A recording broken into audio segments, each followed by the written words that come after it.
Sa pilitang pinagamit ng droga at ginahasa umano ang isang 16 anyos na babae sa Pangasinan.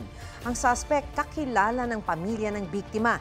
May report si Jasmine Gabriel Galban ng GMA Regional TV 1 North Central Luzon.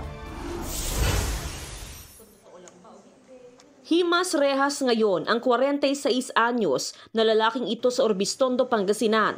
Puwersahan umano niyang pinagamit ng droga bago ginahasa ang isang 16 anyos na dalagita. Sa investigasyon ng pulisya, inalok ng suspect na kinilalang si Johnny Ferrer ang biktima na ihatid pa uwi.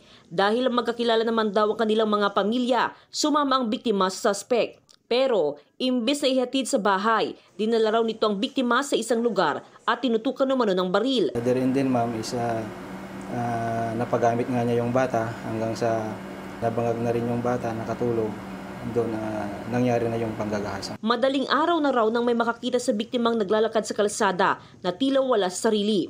Nang mahimasmasa ng biktima, ikinuwento nito sa pamilya ang nangyari. Hustisya po yung hinihingi namin. Kaya po itutuloy po yung kaso. Kahit ano pong pakiusap nila, hindi po namin i-address yung kaso. Itinanggi ng suspect ang paratang. Hindi naman tutulungan ko dahil alam kasi hindi po maisip kung bakit ang ginawa sa akin. Sinampahan na ng kaukulang kaso ang suspect. Jasmine Gabriel Galban, nagbabalita para sa GMA Integrated News. Mga kapuso, alamin ang State of the Nation. Mag-subscribe sa GMA Integrated News sa YouTube. Sa ating mga kapuso abroad, samahan niyo kami sa GMA Pinoy TV at sa www.gmanews.tv.